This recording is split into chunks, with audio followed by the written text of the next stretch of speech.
बिस्मिल्लाहिर्रहमानिर्रहीम, अस्सलामु अलैकुम। उर्दू पॉइंट के प्रोग्राम न्यूज़ रूम में खुशामदीद। आपका मेज़बान रखशान मीर आपकी खिदमत में हाजिर है। नाजरीन, गुज़िश्ता रोज़ से पाकिस्तानी सियासत, पाकिस्तानी अदालत और पाकिस्तानी मीडिया पर एक ऐसी बहस चल रही है जिसका हर पाकिस्तानी हिस्सा बन चुका है।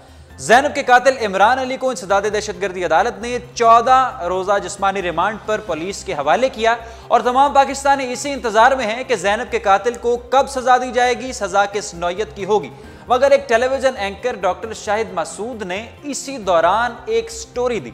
अपने टेलीविजन प्रोग्राम में बात करते हुए उन्होंने कहा कि ये इमरान अली जिसने ज़ैनब को अगवा करने के बाद कत्ल किया है, ये कोई इंडिविजुअल नहीं है, ये अकेला शख्स इस कार्रवाई में मुलविस नहीं, बल्कि इसके साथ एक पूरा इंटरनेशनल गिरोह है, पूरा गैंग है और पाकिस्तान से पावरफुल लोग, ताकतवर लोग इमरान अली के साथ हैं और ये कड़ी वज़ीर आला पंजाब शहबाज शरीफ तक पहुंचती है।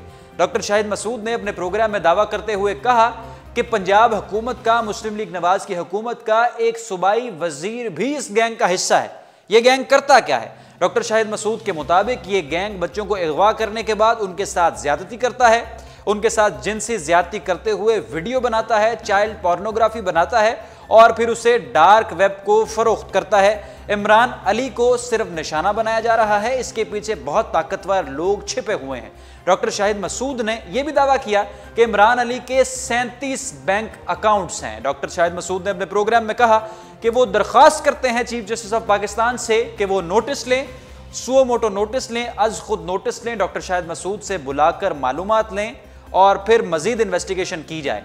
उन्होंने अदालत में पेश होने के बाद सूबाई वजीर का नाम भी जज के सामने पेश कर दिया जो मुस्लिम लीग नवाज से ताल्लुक रखने वाले थे। कल उन्होंने प्रेस कॉन्फ्रेंस भी की और अपनी स्टोरी के साथ वो स्टिक रहे और ये कहते रहे कि ये पूरा गैंग है जिसमें हुकूमत के नुमाइंदे भी शामिल हैं।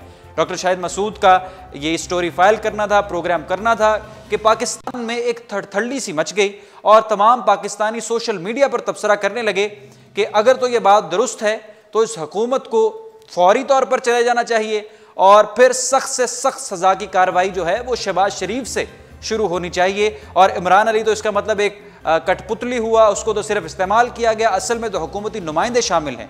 इंटरनेशनल अखबारात ने भी इसको कवरेज दी और कहा कि पाकिस्तानी एंकर ने यह दावा किया है कि हुकूमत के नुमाइंदे मौजूद हैं चाइल्ड पोर्नोग्राफी में। अब फिर उसके बाद GIT बनाई गई, इस पर मजीद इन्वेस्टिगेशन हुई। चीफ जस्टिस ने भी डॉक्टर शाहिद मसूद से कहा कि हम इस पर इन्वेस्टिगेट करेंगे, आप भी मजीद तहकीकात करके अकाउंट्स की डिटेल सुप्रीम कोर्ट में जमा करवाएं।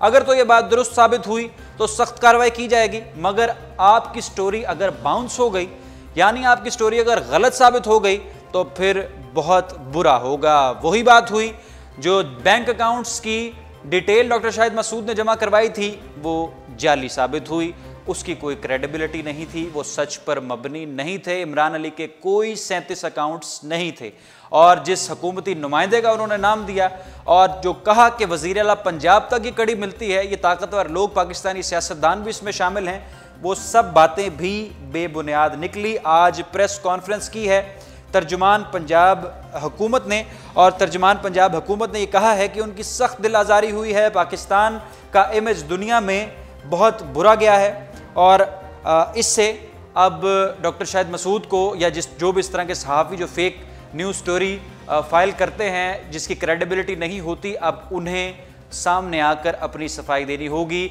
एक मरतबा फिर डॉक्टर शाहिद मसूद को तलब कर लिया है कोर्ट ने कि उन्होंने ये स्टोरी किस बुनियाद पर फाइल की, उनके पास अगर कुछ नहीं था तो वो क्यों इस तरह की स्टोरीज फाइल करते हैं। हमारे साथ टेलीफोन लाइन पर मौजूद होंगे क्योंकि ये अब मसला, ये क्रिटिकल मसला बनता जा रहा है। पाकिस्तानी मीडिया की क्रेडिबिलिटी का सवाल है, लोगों के एतमाद की बात है। इस तरह के आए रोज़ जाली स्टोरीज फाइल होती हैं जिससे प्रोफेशनल सहाफ़ियों का भी मोराल डाउन होता है और उनकी क्रेडिबिलिटी को भी नुकसान पहुंचता है। तो मीडिया एथिक्स के कहते हैं इस हवाले से, और सहाफ़ी पर क्या जिम्मेदारी आयद होती है जब ऐसी स्टोरी गलत साबित होती है तो सहाफ़ी को फिर किस तरह से सज़ा देनी चाहिए। हमारे साथ टेलीफोन लाइन पर मौजूद हैं सीनियर सहाफ़ी, शायर हैं, फिल्म लेक्चरार भी हैं, फिल्म एनालिस्ट भी हैं, अहमद हमाद साहब। मुतअद्दिद बार हमारे प्रोग्राम्स में उन्होंने बतौर तज्ज़ियाकार शिरकत की है, उन्हें हमने टेलीफोन लाइन पर दावत दी है। अहमद हमाद साहब, बहुत शुक्रिया, आपने हमें टेलीफोन पर अपना कीमती वक्त दिया।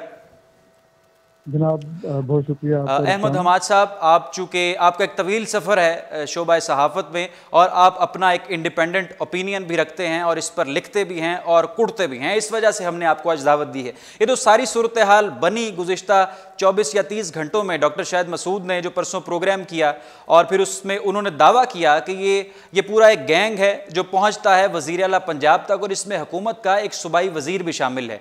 और उन्होंने कहा कि इसके 37 बैंक अकाउंट्स हैं। इमरान खान पहले उसकी तस्दीक करते रहे, ट्वीट करते रहे, फिर बाद में उन्होंने कहा कि हमें सेंसेशनलिज्म से गुरेज करना चाहिए। अहमद हमाद साहब, इस तरह की स्टोरीज आए रोज़ बाउंस होती हैं, मुआशरे में एक हैजान भी पैदा होता है। सोशल मीडिया सार्फिन जिस तरह से लिखते हैं कि सहाफ़ी कोई स्टोरी फाइल करता है, बाद में वो स्टोरी बाउंस हो जाती है, उसकी कोई हकीकत नहीं होती।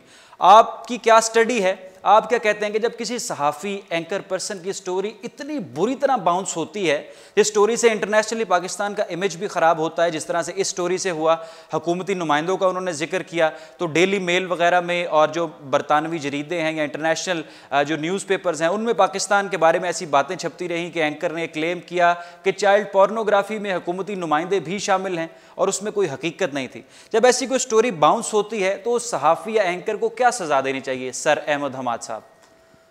रुखसान, सबसे पहली बात तो ये कि एक बड़ा गहरा फिल्टर लगना चाहिए इस फील्ड में दाखिले के लिए, और वो है कि आजकल पाकिस्तान के तकरीबन तमाम शहरों में यूनिवर्सिटी लेवल पे इसकी डिग्री है, ऑनर्स कराया जाता है, 8 सेमेस्टर्स हैं या 4 सेमेस्टर हैं, सहाफ़त की एक बाकायदा डिग्री है।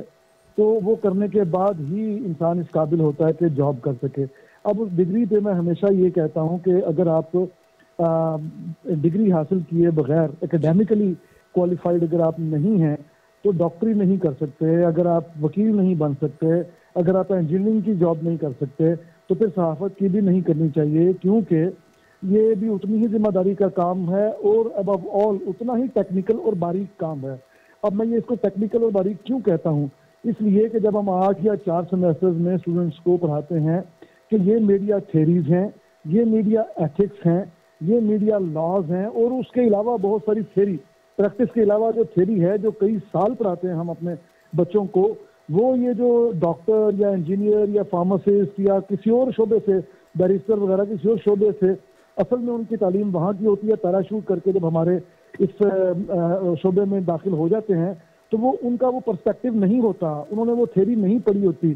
थेरी से मुराद theories, philosophy of journalism, philosophy of media and mass communication, वो नहीं पढ़ रखा होता। लिहाजा उनको नहीं पता होता कि एजेंडा सेटिंग क्या होती है, गेट कीपिंग क्या होती है, उसके पीछे कौन कौन सी फोर्सेज मौजूद होती हैं, फिल्टर्स कौन से होते हैं, प्रोपेगेंडा मॉडल क्या होता है, और so on and so fourth. कई सैकड़ों थेरीज है ना, तो उनसे उनकी आशनाई नहीं होती, जिसकी वजह यह है कि जब किसी को बोलना आ जाता है ज़रा सा और प्रेजेंटेबल बंदा वो होता है और टीवी पे आके वो समझता है कि मैं बड़ा कॉन्फिडेंट हूँ, सिर्फ बोलना बुनियादी शर्त होती है, तो वो अपने आप को प्रोजेक्ट करना शुरू कर देता है कि वो एक एंकर है। एंकर होना बुरी बात नहीं है, वो उसके लिए एक अलग छोटे मोटे डिप्लोमे होते हैं, लेकिन जब वो इस पर इसरार करना शुरू कर दे कि मैं सहाफ़ी भी हूँ साथ, तो वहाँ पर फिर मामला सीरियस हो जाता है। आपने देखा कि ये जिन साहब का आपने जिक्र किया, डॉक्टर शाहिद मसूद का, मैं हमेशा ये कहता रहा हूँ कि ये और इनके जितने भी पेटीबंद भाई हैं मीडिया में इस वक्त मौजूद हैं, जिन्होंने किसी यूनिवर्सिटी से तालीम हासिल नहीं की है। अब तो यूनिवर्सिटियाँ है ना, पुराने ज़माने में तो डॉक्टरों की भी डिग्री नहीं होती थी, ये पुराने ज़माने की डिग्री नहीं दी जानी चाहिए। जदीद ज़माने में इसकी डिग्री है सहाफ़त की, वो इन्होंने अगर डिग्री नहीं ली तो इन पर वहीं पर फिल्टर लगा देना चाहिए, इनको एंटर नहीं होने देना चाहिए। और सबसे बड़ी जिम्मेदारी मीडिया मालिकान की है कि वो देखें कि क्या इसके पास डिग्री है। भाई आपने एक हॉस्पिटल बनाया है, वहाँ पे मेरे जैसे शौकीन डॉक्टर को अगर आप हायर कर सकते हैं तो फिर ठीक है, टीवी चैनल में किसी शौकीन साफी को भी आने दें। और अगर आप शौकीन डॉक्टर को हॉस्पिटल में नहीं जॉब देते, सर्जन की जॉब नहीं देते, तो फिर उस बंदे को, सर्जन को क्यों जॉब देते हैं किसी मीडिया हाउस में? तो मेरा ये मौक़िफ़ है जनाब, और मैं इसी तरह हमेशा से पूरे जो ना पूरे कद के साथ इसको मैं बयान करता रहा हूँ। एक बात तो ये है, अब आपने फरमाया कि इसकी सजा क्या होनी चाहिए। सजा बड़ी आसान है मुल्कों में। अब चूंकि आपकी नज़र से गुजरा होगा, सोशल मीडिया सार्फिन अब ये मुतालबा कर रहे हैं कि जिस तरह से डॉक्टर साहब कह रहे थे कि अगर मेरी स्टोरी बाउंस हो गई तो मुझे फांसी दे दी जाए, तो अब कुछ लोग कह रहे हैं जी इन्हें फांसी पे लटका दें आप। देखिए ना, बात यह है कि मुआशरों में जो लेजिस्लेशन यानी कानून साजी होती है किसी मुआशरे में, जाहिर है वो लॉ ऑफ द लैंड वो कहलाता ही इसलिए है क्योंकि एक पर्टिकुलर पैच ऑफ लैंड के लोग ये फैसला कर लेते हैं कि हमें डिसिप्लिन में लाने के लिए ये कानून होना चाहिए ताकि मुआशरा पुरअमन रहे। तो ये सबसे पहली तो फर्ज बनता है सोसाइटी का, हमारे मुआशरे का। मुआशरा ये डिमांड करे कि इस तरह के दावे, भारी भरकम दावे करने वाले बंदे के लिए कानून साजी हो। जब ये डेवलप होगा, मुआशरे की तरफ से ये आवाज़ उठेगी तो ये असम्बलियों में आवाज़ पहुंचेगी, तो वहाँ पे कानून साजी हो जाएगी। मतलब हमारे उस्ताद मोहतरम हैं डॉक्टर मुगीस साहब, वो अमूमन ये कहा करते हैं कि जिस तरह हर चीज़ की सोसाइटियाँ बनी हुई हैं, कंज्यूमर सोसाइटियाँ, इस तरह एक सोसाइटी मीडिया कंज्यूमर सोसाइटी भी होनी चाहिए। आप पैसे दे के अखबार खरीदते हैं, आप केबल का बिल देते हैं तो टीवी देखते हैं, तो आप जब अपने पल्ले से पैसे खर्च कर रहे हैं, आप कंज्यूमर हैं, तो आपको आपकी मर्जी के खिलाफ या ऐसी चीज़ जो कि गैर जिम्मेदारी से आप तक पहुंचाई जा रही है उसके खिलाफ आप रिस्पॉन्ड क्यों नहीं करते? आपको रिस्पॉन्ड करना चाहिए, आपको रिएक्ट करना चाहिए, आपको अपनी बात पहुंचानी चाहिए, लेटर टू एडिटर लिखना चाहिए, आपको खत लिखने चाहिए मीडिया हाउसेज में, और अपने जो नुमाइंदे हैं उनको भी कहना चाहिए कि भाई ये जो सारा फंस क्रिएट हुआ है तो इसके बारे में आपका क्या ख्याल है और ये लेजिस्लेशन की जाए। ये अखबार नवीसों पे भी लागू होना चाहिए, ये जी जो कॉलम नवीस हैं, अखबार नवीस हैं, उन पर भी ये लागू होना चाहिए? नहीं, इसमें मैं बड़ा सा सादा सा मौक़िफ़ है रुखसान कि कॉलम जो है उसकी कई किस्में हैं, हम सहाफ़त में पढ़ते हैं, ठीक है ना, कई किस्में हैं उसकी। तो अगर एक अदबी कॉलम लिखता है कोई बंदा, जैसे इंतज़ार हुसैन साहब लिखते थे, अदबी कॉलम लिखता है तो उसकी क्वालिफिकेशन अदब है। अगर कोई इकनॉमिक्स में इक़्तिसादियात पे कॉलम लिखता है तो उसकी बुनियादी क्वालिफिकेशन इक़्तिसादियात है। अल्लाह ने उसको लिखने की भी सलाहियत दे रखी है, तो वो प्लस है, उस सलाहियत को इस्तेमाल करके कॉलम निगारी करता है और हमारा इल्म बढ़ाता है। तो साइंसी कॉलम अगर लिखता है, जैसे अताउर रहमान साहब लिखते हैं, डॉक्टर अताउर रहमान, तो वो केमिस्ट्री के आदमी थे बेसिकली, बाद में फिर वो मुशर्रफ के ज़माने में IT में, और वो सारा उन्होंने सारा ये वर्चुअल यूनिवर्सिटी वगैरह को हैक किया। तो इस तरह के लोगों कॉलम निगारी पे ये ऐसा फिट नहीं आती। वो लोग जो खुद को रिपोर्टर कहते हैं, इन्वेस्टिगेशन में आते हैं, इन्वेस्टिगेटिव रिपोर्टर बनते हैं, और वो जो स्टोरीज ब्रेक करते हैं, उनके ऊपर लाजमी है कि वो क्वालिफाइड जर्नलिस्ट हों। जर्नलिस्ट वो है जो प्रैक्टिसिंग जर्नलिस्ट है, जिसकी रोजी रोटी उससे मुंसलिक है, बिल्कुल, ब्रेड एंड बटर जिसका, जी हाँ, जिसका वो जो लिखने लिखाने का उसका शौक नहीं है। लिखने का तो बहुत सारे लोगों को शौक होता है, मतलब वो नावल नवीस भी होता है, अफसाना भी होता है, हम शायर लोग भी जहाँ वो कलम कबीले से ही ताल्लुक रखते हैं। लेकिन कलम कबीले का हर आदमी सहाफ़ी नहीं होता। सहाफ़ी वो है जो फील्ड में जाता है, जो रिपोर्टिंग करता है, जो सब एडिटिंग करता है, जो इस सारे प्रोसेस में है, यानी कि जो कंटेंट ऑफ मीडिया है, न्यूज़ कंटेंट समझ लें, वो जिस भी पोस्ट पे बैठा हुआ उसके पास से जब गुजरता है, उस प्रोसेस में अगर कोई बंदा बैठा है तो उसके लिए डिग्री तो लाजमी है, ताकि उसको पता चले कि मेरा जो मीडिया कंटेंट है ये जाना किसके पास है, ये आया किससे है, इसको मैंने ट्रीट कैसे करना है, मेरी ऑडियंस कौन सी है, रीडरशिप उसके इफेक्ट्स क्या होंगे, ये सब चीज़ें उसको पता होगा तो फिर वो इस काबिल होगा ना कि वो आपको चीज़ छाप दे या किसी चीज़ को ऑनर कर दे। तो उसके लिए तालीम, एकेडमिक क्वालिफिकेशन बहुत ज़रूरी है। ठीक है, आप सर क्या समझते हैं, पेमरा का जो किरदार है, जो रेगुलेटरी अथॉरिटी है मीडिया पे, उसका किरदार ठीक तरीके से वो निभा पा रहे हैं? और हम आप चूँकि आए रोज़ देखते हैं, कभी कोई तज्जिया गलत साबित होता है, कभी कोई ख़बर गलत साबित होती है, लेकिन वो लोग अकाउंटेबल नहीं ठहरते, जिससे लोगों का एतमाद भी उनसे उठ जाता है। इनको अकाउंटेबल किस तरह से किया जाए? देखिए, बात यह है कि चंद दिन पहले पेमरा में जो साहिब थे उनके साथ जो कुछ भी, जी हाँ बिल्कुल, तो उन्होंने एक काम किया, उन्होंने एक चला दी, कॉल चला दी, और उसके बाद फिर आपके सामने ही है सब कुछ। पाकिस्तान में अभी वज़ीर आज़म साहब ने, मैंने क्या मतलब कोई ब्रेकिंग बात तो करूँगा नहीं, वज़ीर आज़म साहब ने एक बात की, उन्होंने कहा कि यहाँ पे ना मीडिया आज़ाद है, और उन्होंने दो चीज़ों की आज़ादी की बात की ना, उसमें मीडिया का भी जिक्र किया कि मीडिया आज़ाद नहीं है। जिस मुल्क के वज़ीर आज़म खुद कह रहे हैं कि मीडिया आज़ाद नहीं है, तो हम लोग तो हमेशा यही सुनते आए हैं और सोचते आए हैं कि गवर्नमेंट है जो कि मीडिया को चेंज पहनाती है, ठीक है। तो जब गवर्नमेंट खुद कह रही है कि मीडिया आज़ाद नहीं है, तो इसका मतलब है कोई तो है जो इसको चेंज पहनाता है, जिसका शिकवा मीडिया भी करता है। तो मेरे भाई बात यह है कि जो पेमरा है वो तो उसको हमेशा टूथलेस टाइगर कहा जाता रहा है, टूथलेस टाइगर। वो बेचारा नोटिफिकेशन देता रहे, वो नोटिस मिले तक ना हिलिया वाली बात है, तो उसका तो कोई होता ही नहीं है। बात यह है, मैं तो हमेशा पाकिस्तान के तमाम दलदरों और बीमारियों का इलाज जमहूरियत समझता हूँ।